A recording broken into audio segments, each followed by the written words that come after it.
Et salut! Dans cette nouvelle vidéo, je vais te montrer comment faire le Disney Munchling Émile version croissant à la fraise. Donc peut-être que Émile ça te dit rien du tout, mais c'est tout simplement un personnage de Ratatouille. Donc je te dis peut-être que ça te dit rien du tout parce que moi quand j'ai vu Émile, ça m'a rien inspiré, je savais même plus qui c'est que c'était.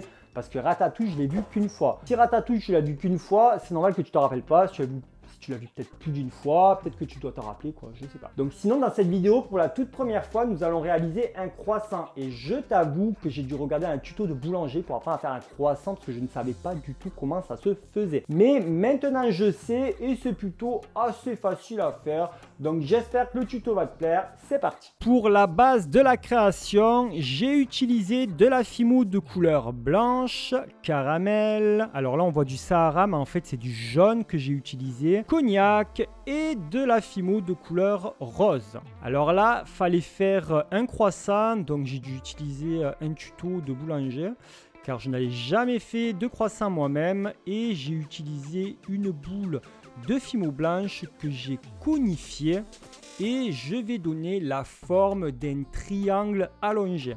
En fait, il faut vraiment que ce soit un grand triangle allongé. Et quand ça me convient, je coupe le bas pour avoir un triangle tout simplement. Hein. Quand ça me convient, je vais faire un petit triangle en bas du triangle. C'est exactement ce que le boulanger a fait. Et je vais venir rabattre mes bords entre eux. Donc il faut que je roule ma pâte et il faut que ça fasse pour l'aspect croissant 1, 2, 3 tours. Voilà, il nous faut 3 petits bouts de croissant. Parce que la création, il y en a 3.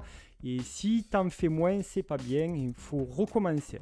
Quand la forme me convient, je vais venir travailler mes bords de croissant pour former un croissant. Donc on va les avancer vers nous pour faire un petit croissant comme un croissant de lune, hein, bien sûr. Je vais prendre du pastel sec couleur marron. Donc là, c'est le marron le plus clair que j'utilise. Et je vais faire la coloration. En fait, j'ai préféré faire comme ça car j'avais pas la couleur pour faire le croissant.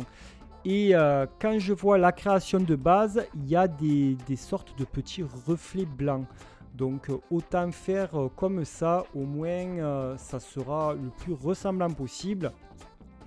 Après, petit bémol, vu qu'on pastel le croissant, il faut éviter de trop manipuler le croissant et de passer la lingette dessus, sinon ça va enlever la coloration et ça va être la catastrophe. Donc une fois que c'est verni, c'est bien protégé, tout va bien, mais jusqu'au vernissage, il faut vraiment faire attention, c'est-à-dire jusqu'à la fin de la création, il faut faire attention. Mais c'est assez sympathique à faire. Donc du coup, on donne la coloration au croissant, on passe partout, on le décolle pour faire même le dessous. Parce que quand on va tourner le croissant, du coup, il va être blanc, hein, donc autant le colorer aussi. Et une fois que la coloration me convient, je vais faire un mélange de fimo blanche et de jaune pour avoir un jaune très clair. En fait, l'intérieur des oreilles, il est un peu jaunâtre, j'ai trouvé. Donc du coup, c'est pour ça que j'ai pris du jaune et non du Sahara. Une fois que le mélange me convient, je fais une boule que je vais couper en deux.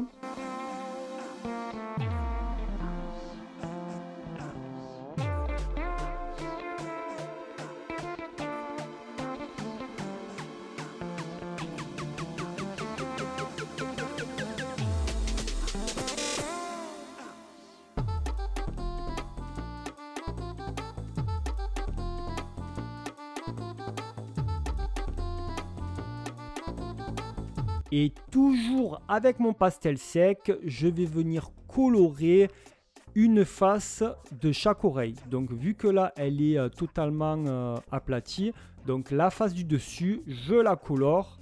Et une fois que la coloration me convient, je vais venir pincer mes petits cercles pour former les oreilles. Donc là, t'inquiète pas, si jamais c'est trop grand, tu pinces un peu plus haut et par la suite, tu découpes l'excédent. C'est très simple à faire. Quand la forme me convient, je vais venir positionner mes oreilles. Donc je mets un petit point de fimo liquide, car vu qu'il y a du pastel sec, eh ben, ça ne va pas forcément adhérer à la pâte. Et oui, quand il y a du pastel, ben, du coup la pâte est sèche et ça accroche pas forcément. Donc du coup on met un tout petit point, il faut vraiment que ça soit léger, il ne faut pas que ça déborde. Et on colle nos deux oreilles.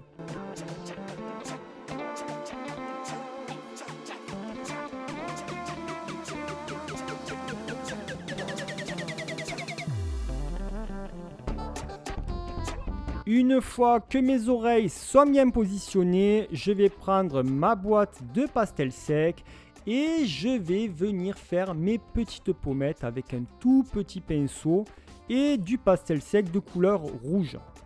Donc là, il faut imaginer le positionnement des yeux et faire les petites pommettes à cet endroit-là. Et une fois que ça me convient, je fais pré-cuire la création pendant 10 minutes à 130 degrés. Quand ça a refroidi, j'ai fait 2 petites boulettes de couleur caramel. Donc c'est toujours la petite forme ovalifiée, mais là il faut faire attention car il faut que les petites boulettes elles aient exactement la même taille et qu'elles soient vraiment petites parce que la création elle est très petite. On positionne les yeux, on aplatit légèrement.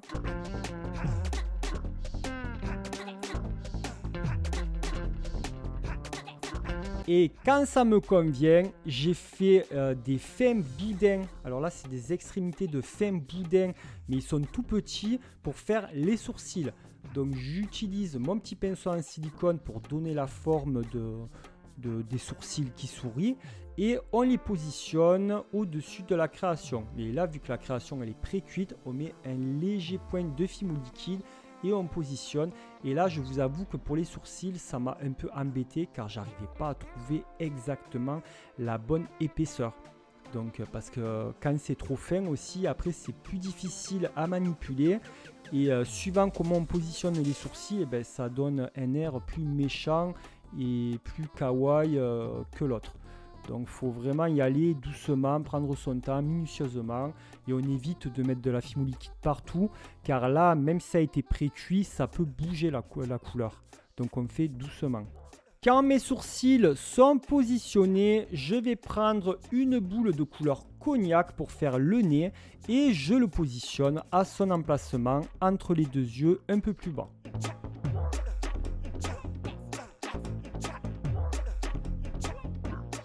Donc j'hésite pas à essayer de la souder avec mes accessoires, mais légèrement au niveau du dessus pour donner vraiment un air de museau de nez de nez de museau quoi.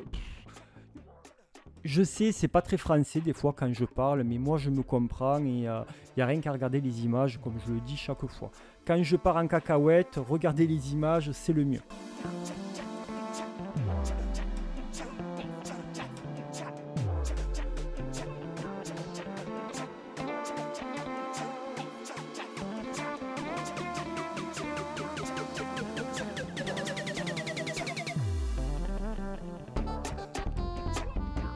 La prochaine étape, c'est la bouche et c'est une étape qui m'a vraiment embêté parce que je voulais la faire comme je fais d'habitude avec de la fimo et faire tous les éléments dedans.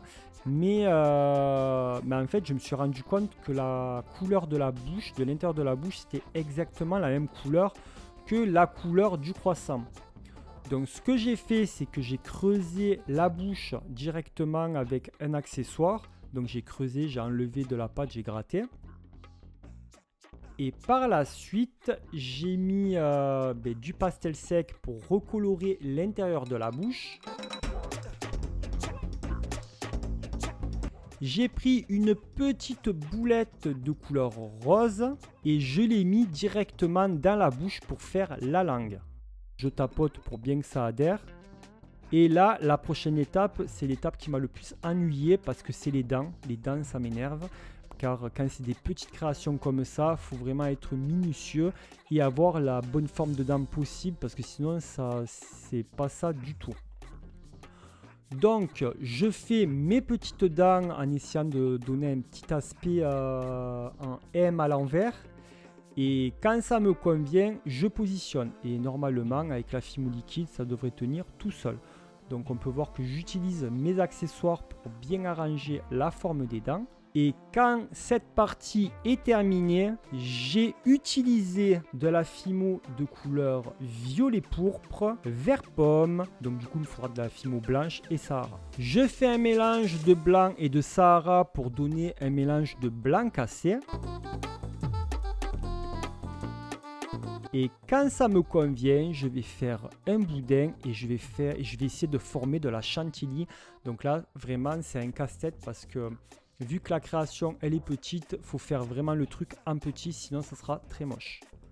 Donc je m'aide des proportions avec ma création si besoin et je refais autant de fois que possible. Donc pour faire la forme de la chantilly, j'essaye de faire une spirale. Donc regarde les images parce que là, même moi je ne saurais même pas décrire ce que je suis en train de faire.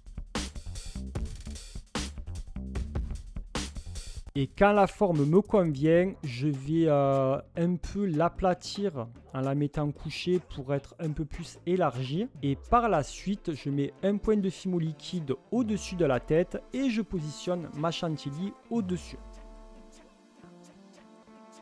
Quand ça me convient, je vais faire une petite fraise. Et ce qui est marrant, c'est que la fraise, elle n'est pas rouge, mais elle est violet pourpre. Donc je fais une mini boule que j'essaye de donner la forme d'une fraise. Et quand la forme me convient, je vais venir poser sur la fraise 3 petits points de Fimo blanche. Donc là, c'est vraiment des mini points, je ne sais même pas si on les voit à l'écran. Je positionne la fraise sur la chantilly. Et pour terminer cette création, je vais prendre de la Fimo de couleur vert pomme.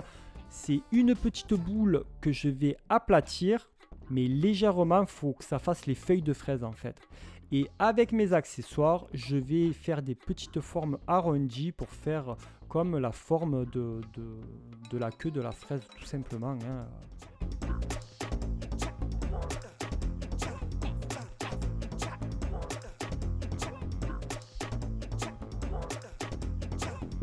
Et quand ça me convient, je viens positionner cette partie verte sur la fraise.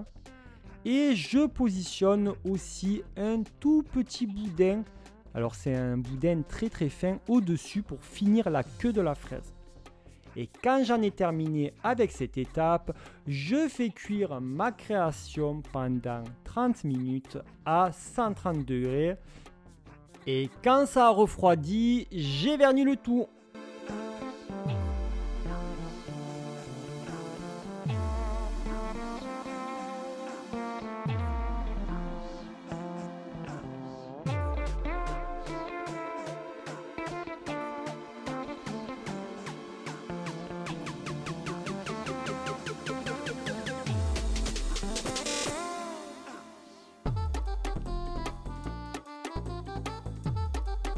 Merci d'avoir regardé cette vidéo jusqu'à la fin. N'hésite pas à me dire en commentaire ce que tu as pensé de ma création. Moi, le petit Émile croissant à la fraise, il est très joli, très ressemblant, mais c'est pas le munchling préféré que j'ai pu créer. Tout simplement, c'est pas mon préféré. J'ai fait mieux, j'ai fait plus beau et il y a surtout plus beau en munchling. Celui-ci, il est mignon, mais c'est pas celui qui me plaît le plus. Si ce n'est pas fait, je t'invite à mettre un pouce en l'air, à t'abonner si tu es tout nouveau en cliquant sur ma tête qui s'affiche juste ici. Et tu peux regarder d'autres de mes vidéos en cliquant sur le direct juste en bas. Et puis moi je te dis à très vite. Ciao, ciao.